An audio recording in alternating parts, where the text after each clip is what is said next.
Alright. Welcome to Art Life Video Blog, day 101. My name is Jacob Wolf. Today I'm here with Ian Hale. My website is ianhalemade.com. Right on. Yeah. So do you want to start off by telling us a little bit about yourself? Yeah. I've always been artistically inclined. Never had any real motivation to go to art school until my early 20s. It wasn't even conventional. I didn't want to go to like a conventional art school. I just feel like you can teach yourself to some degree. If you have sort of a natural artistic leaning, you can kind of, be self-taught to a degree. Formal education obviously helps. You refine your approach and such, but it didn't justify the expense, and it just seemed, in art schools, it's like kind of cliche to kind of make fun of it as like like a joke of an education, but When did you start art school? I started it when I was back in 2005. I actually moved out here for the purpose of attending school. It was a craft school, which is sort of a hybrid of art and craft. So to me, that was sort of exactly what I was looking for. It fit the criteria of what I wanted, because I was interested in learning like a more like a traditional sort of, not like a trade per se, because I didn't want to go to trade school either.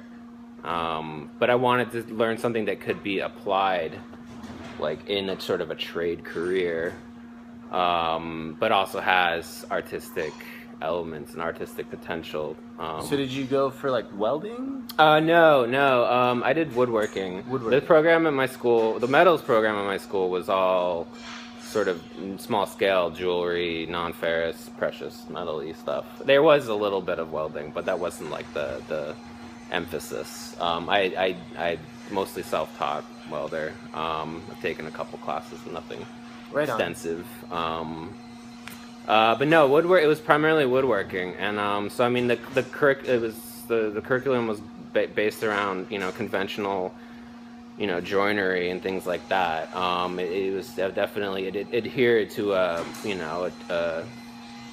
sort of text, some textbook tradition, but also encouraged you to be more sort of unorthodox in your design choices, and encouraged you to kind of defy the norm, and so which was refreshing, and which I wanted. So that was a positive experience. And up until then I was 23 at the time when I started going to school. And I was a good age. I'm glad I waited to go to college. I'm glad I didn't, because that's just sort of the rite of passage kind of, I was a terrible student in high school. I almost didn't graduate.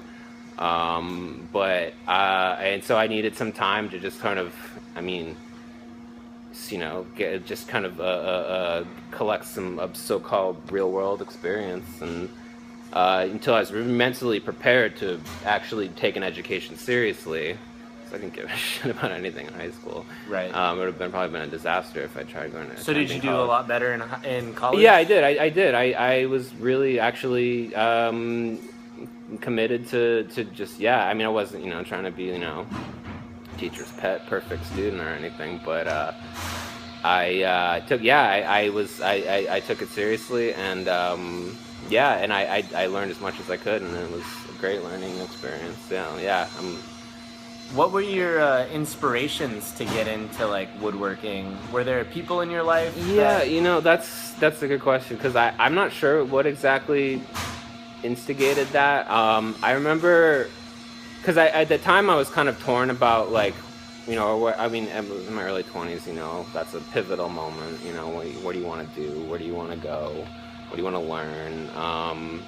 And I have my father was very handy and he has a machinist background, and he's just an all-around general, just sort of crafty guy, but I never really picked up any. Maybe like genetically there's some of that, but he never really imparted any of that knowledge down to me. I mean, I didn't, there wasn't any real like father-son bonding, you know, building a birdhouse together or whatever, you know. But I kind of grew up around that, and I sort of, always aspired to kind of not follow in his footsteps, but sort of, I had that sort of, I'm gonna ignore that. Just like I said, it was gonna. Yeah. But as far as like actual like nothing really. There wasn't any real like direct. I knew I wanted to go to college, but I didn't know what for. And I knew I wanted to learn a kind of a trade skill that I could apply in some multifaceted way. And so that led me out here. Yeah, and I found a school. Oregon College of Art and Crafts. So, plug. Were you painting first, or were you building first? I've been just drawing. I've always just, overactive imagination as a kid. I doodled on all my high school notebooks. I took, I got prescribed Ritalin because my ADD was bad enough that I couldn't really pay attention, but then I just take Ritalin and just get really into like the margin doodle, I wouldn't even it was not even effective at all. It didn't help you focus. It did not. But it made me focus, but on the little art I was making in my notebook. So no, I've always, I've been, but never really like fully, I always felt like, I could kind of work at that 2D stuff at my own pace. Because there's like, you need like kind of a formal education to learn how to operate a table saw, a little bit at least. If you can hear that. Yeah, right. It's not something you can just, because I'm a firm believer in being, self-taught. And, because I was always, I was a bad student because it was like shit I didn't care about. Like, it was all like mandated, sort of mandatory, like you need to learn this to pass, to graduate, blah, blah, blah. And then it's just like, after that, it's just like, where does that information go? It's a curriculum, right? It's if you retain, they expect you to know, right? But do you even retain that? You just like, it was just like, I mean, I'm not going to go on around about the education system. No one wants to hear that. But like, but I was like, I got sidetracked. What was I even talking about? No, like just how, I've always, I've gone, I go to, I go to the library and read books, about art and how to, just materials and just general information about it. And but that sort of, that was one of the big factors in going to school for woodworking, is because you can't, it can be, dangerous, you can't there's certain safety things you have to be aware of. And also just, it's something you can't really just have a strictly hands-on approach, and then I guess you can make tons of mistakes and maybe lose a finger in the process, but that wasn't really those aren't the mistakes those aren't the mistakes you can really recoil from easily. That was basically what sort of dictated my choice to go to school. I never really had any real, I had friends that went to art school that got ultimately disenchanted with it. And I lived in like, the other thing, I guess I sort of was averted to going to college. I grew up outside of Boston. And I lived in Boston. Immediately after high school graduation, I lived in Boston. And I worked in a liquor store, which was like my freshman year of college, basically. And I witnessed just, all kinds of drunk, debauchery in college, stupid. So I basically witnessed like the worst side of college. And so, that's obviously like not what the college experience, you can't, I basically, so that was just like, and then I moved out to Amherst, Northampton area, which is a huge college area. So I just saw like all these facets and aspects of college that were just like, ugh, God, I just got so bitter about it, the entire thing, and I said, fuck it, I'm moving across the country. Right on. And sort of blaze my own trail. So did you graduate college? I did. 4-year BFA degree. Yeah. Right on. Yeah, so that's, that was, almost 5 years, that's 5 years ago now, shit. So now I work for a company that remodels houses. which is it's great. Yeah, I really, really, really like it. It's really gratifying, fulfilling work. And it's a cool small company. I've had definitely some negative work experiences, but I think, ultimately it helped, build my, identity and my character, even through, and it's all big, it's all a long process, and I'm happy to be content with my current work situation, and I have, a good balance of work, and then on the weekends I can revel in, and occasionally during the week if I'm feeling motivated, Right. creatively motivated. So we're here at CDX? ADX. ADX. Yeah. Sorry. All right, it's okay. ADX. Yeah, a little. And this promotional. is a community workspace. That's right, membership-based community workshop. Yeah. Which is probably why you all hear like bandsaws and stuff going on in the background. Yeah. But yeah, it's a really neat spot. There's a lot of really great work that you can just see when walking around the workshop. Yeah. Oh, yeah. No, it's infectious, and there's just people are just very receptive and very eager and open to just help you out if you got questions. And how did you get involved here? I was actually in a. I think it was someone tipped me off. Someone was at a hardware store, and a guy working the counter, the clerk, was somehow affiliated with my school, and we just were chatting up, and I mentioned something about I was like looking for a shop. And then he mentioned, this place is starting up, and I came down. And actually, when I was one of the first working members, which is we basically exchange basically volunteer time for membership. So yeah, I've been here since the beginning pretty much, and I really honestly have no reason or any desire to leave. So Right on. Yeah, and yeah.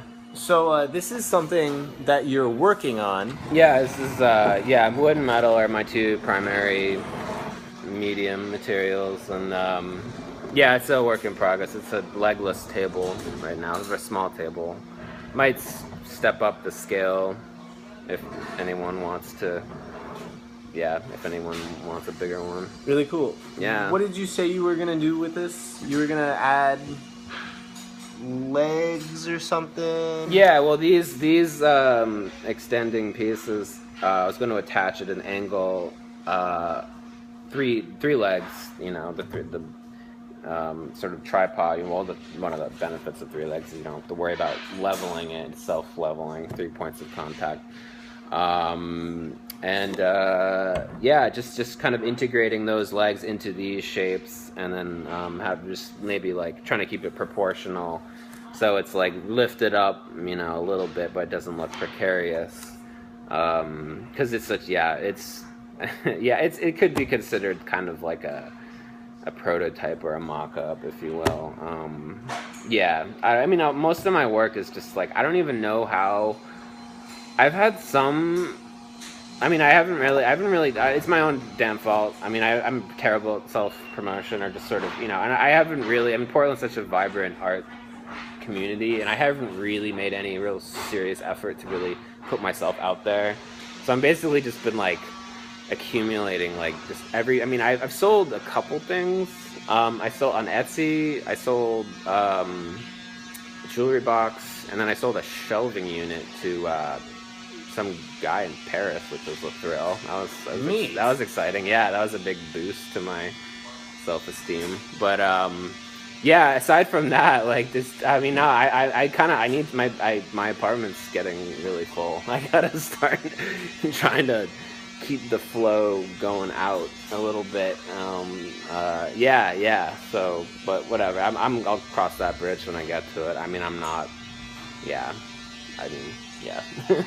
Is a lot of the stuff that you're working on kind of prototype stuff like this, where if somebody wanted to order that from you, you could I could make modifications to it to whatever fit their needs. The thing about the nature of the way I work, I thought about, like a viable sort of, production line of something you know, because I think I've come across like sort of ideas and design concepts that I think would be conducive to sort of cranking out like a more of a multiple production kind of thing. I mean, the way I work though is just like a little too improvised. Like I don't have like most of my pieces are kind of a one-off, kind of unique thing, and I think that's. I mean, I'm sure there's some demand for that, but like, yeah, if I was to ever make like kind of some sort of attempt to make a real honest living out of making stuff, I'd have to like streamline that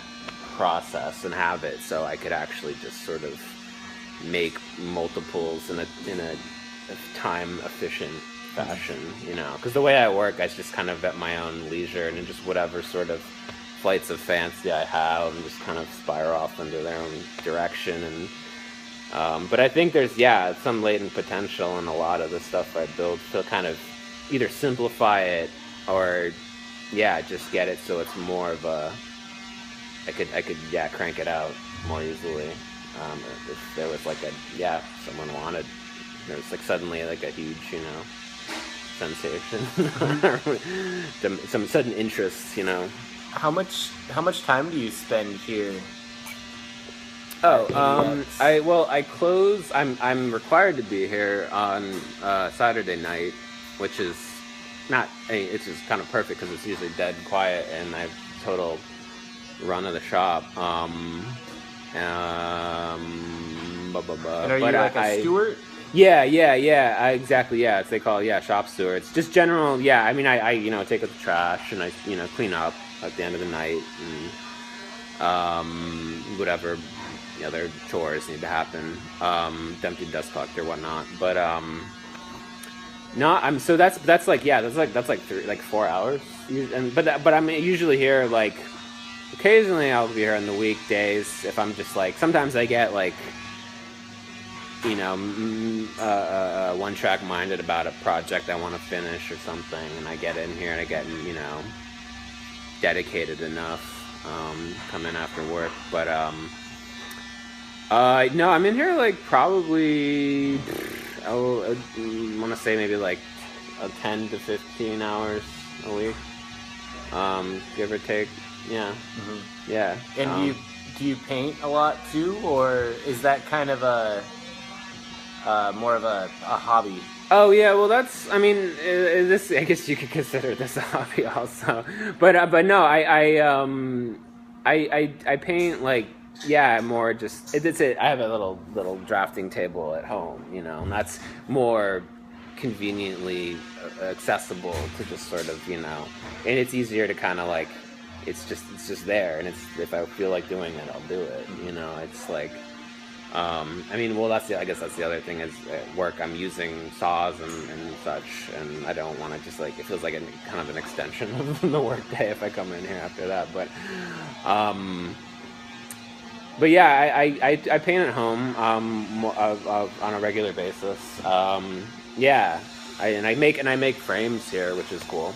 Nice. So they kind of work in conjunction with each other. And I think before we started the interview, I asked you like what kind of stuff you like to paint. Right. But that wasn't on the. Oh yeah, we can revisit that. Yeah. I like sort of. Well, I was saying. I guess one of the things I was saying was like using kind of unconventional materials, or more like. Materials that have not like an industrial sort of application, but they might not be like they're not like, you know, immediately would occur to someone to use this like artistically. I mean, I was saying before the camera was rolling that I was using the latest painting I was using was like experiment with joint compound, which is basically drywall mud and building up texture and layers and sort of and then painting over that, which I guess is like, I don't know the chemical structure of drawing compound, but I guess it'd be kind of like fresco in a way, like plaster.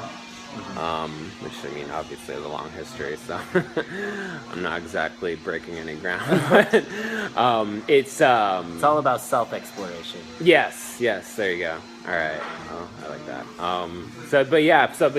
As far as my painting goes, like content-wise, like thematically, I like sort of the. To me, there's sort of like an overlap between like I like a lot of surrealism, and I like kind of sci-fi kind of book cover, kind of campy kind of book cover kind of stuff, and I like kind of the gray area that kind of exists between, like, because they're not, some of them, like, I mean, I'm probably butchering his name, but like Yves Tanguy, I think his name is, French surrealist, and he made these like landscapes that were just like really beautiful and these amorphous shapes, and they look like, you know, they'd just be on like a cover of like a sci-fi book, but there's like, you know, that negative connotation of like, you know, kitsch versus high art and blah blah blah. And, to me, I kind of like exploring that sort of that sort of space in between those two things, because they're like not as sort of mutually exclusive as people seem to think they are. Right on. So, but yeah, I really want to get more I need to make more sort of calculated sort of actually, because when I paint, it's all kind of just loose, sort of improvised. I'd like to make more. Oh, that's a little loud. Yeah, more like fully realized pieces. Because there's there's just such a, like, I can't, that's kind of a hurdle I can't really overcome. I mean, that's something I'm kind of striving towards.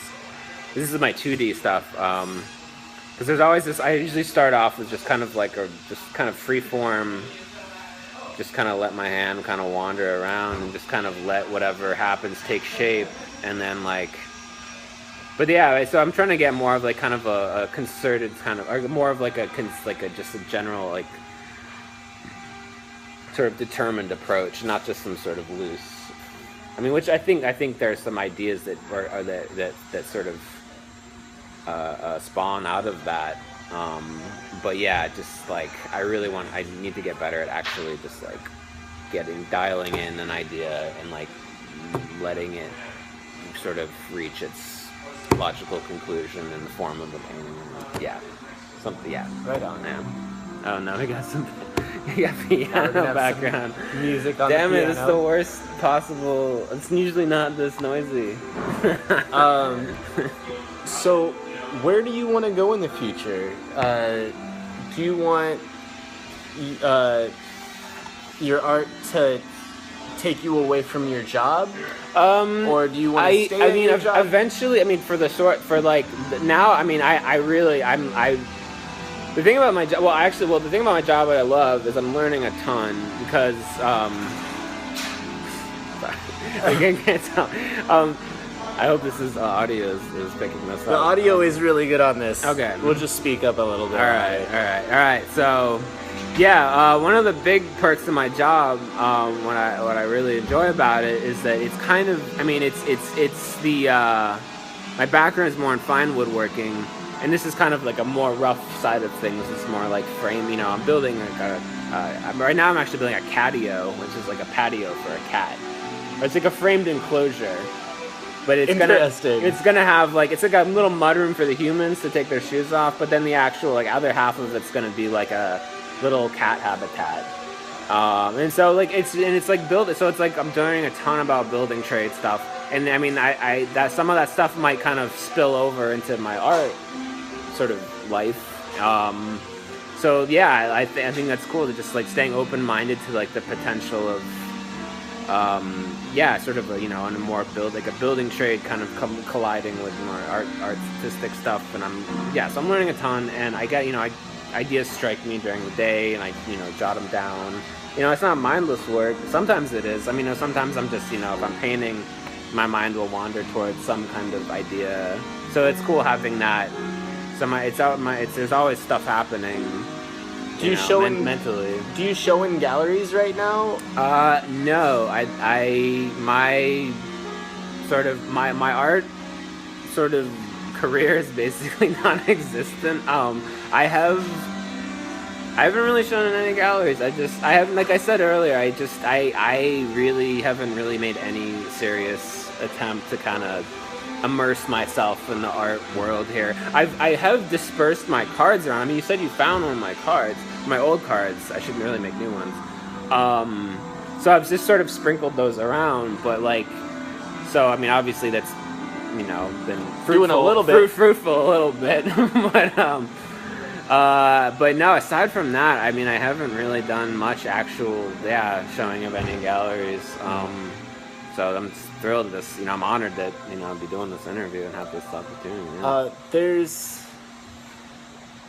like, I'm trying to think of, like, Portland-made galleries that would take, like, furniture and stuff, but, like, maybe, like, Artistic Portland. Yeah. Maybe you could talk to Chris Haberman at the People's Art Gallery. Yeah, he's cool. He's been at a couple events here, as a matter of fact. Yeah, I've never spoken to him directly, but he always seemed like such a nice guy. He's a really nice guy. Yeah. Did he have that, like, an art gallery in the mall? Yeah. Yeah, that's right. I love that. Yeah. No, I mean, yeah, I really should get more actively involved. It's my own damn fault, but yeah, I gotta just get out of my little shell and talk to. Well, it sounds like you're doing the work, and a lot of times people are more interested about showing their work instead of like making it. Right, of course. Right, so it seems like you're in the right, the right series of events. Yeah, right. I mean, I feel like, I mean, there's I think my body of work is, I mean, I have some, you know, I've some pride in it. There's definitely some pieces that don't withstand the test of time in school, but no, generally speaking, I'm like, yeah, I've just tried to that's the thing, it never really was like, that never was like the incentive was like, I need to make this to become like, not famous even, but like get notoriety, recognition, you know. There is that, you know, every artist has that ego to some extent. But never was like the driving force, was just like, I gotta just get, you know, popular, exposure, whatever. So yeah, hopefully that's like, that's like, you know, that's reassuring that you seem to think that that's the right mentality. It's a good way to go. Yeah. Yeah. So the last thing that I kind of wanted to mention was I hold a gallery. Yeah. Once a month, and it's out of my home, Southeast Underground, Portland, 119th and Powell. Oh, okay. Yeah. And Wow. I invite all of the artists that I interviewed in the previous month. So all of the artists that I interviewed last month will be showing this month on the 27th.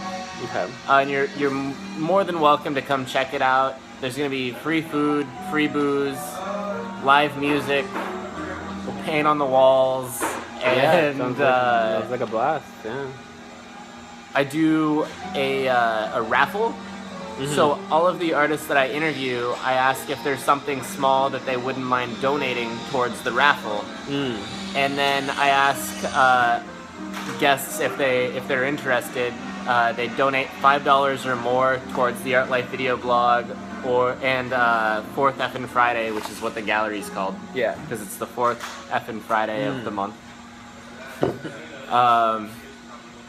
And they get a raffle ticket, and they have a chance to randomly win art from the artists involved. Yeah, cool. And it's something that the artists have been excited about, I've been really excited about, people are excited about, and somebody brought to my attention that it's a good way to keep people that show up at the beginning of the gallery to stay to the end. Right, yeah. And I was like, you're right. That is a really good reason to stay for the whole time. Yeah.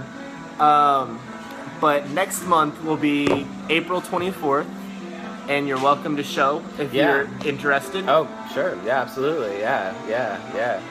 Sounds like a good I'm totally interested in this opportunity. Yeah. Right on. Yeah. Cool. Do you have any last thoughts? I mean, I kind of dodged. You started asking me about the future, and I sort of. Oh yeah. I didn't really. I mean, I kind of got diverted a little bit and went off on a tangent about my more present-based stuff. But as far as like future goes, I mean, I'm really interested in traveling. I'm not. Yeah, I don't know. Like, I just wanted to sort of. I don't want to. Yeah, I just want to just experience kind of the world at large more. I mean, Portland's cool, but like, it is such a small town in a city setting in a way. I mean, no, it's cool. It's not stifling. I mean, I've been here almost a decade, but I mean, and I'm comfortable here. I have no real plans for leaving anytime soon. But yeah, I kind of just want to get out there and just see the world. I mean, traveling is something everybody should do. Yeah, absolutely. And I mean, I don't. Yeah. So I mean, and if like I don't have any grandiose, art, superstar, celebrity plans, but if I'm comfortable. Travel and create art while you travel, whether it be painting or tables or whatever. Yeah. Like you might as well call yourself a success. Yeah. That works as a definition, I think. Yeah. And I mean, but now I'm happier. I mean, like, as far as like, I like doing what I do, my job, and keeps me, just kind of stable and structured, and it's kind of but as far as, I mean, if I could make like a living out of making art, I mean, I'd reach that point, where, I mean, I love working on houses, but I'm gonna reach for now. I mean, I could see myself getting a little burnt out and jaded, down the road. And I feel like, at a certain point, you kind of build up enough experience that you kind of feel like you have like this, ability, and it's portable. You can just take it wherever you go. And I have this, whatever art ability I have, I take that wherever I go. So, I mean, I just don't want to get tied down, by anything. So, the future's wide open. Yeah. Good. Yeah. Well, I don't really have any last. Yeah, I mean, I think we covered. I think I was able to unload. I feel like I got to said everything we need to say. Yeah. Sorry for all the ruckus. But no, it's good. Hopefully we are actually able to make. This is the Art Life video blog, day 101. Believe it or not. A long way. My name is Jacob Wolf. Ian Hale. Ian Hale? Hale. H-A-L-E. Yeah. H-A-L-E. Yeah. All right. I-A-N-H-A-L-E. We will catch you later. Actually, I'll see you tomorrow, is what I should say.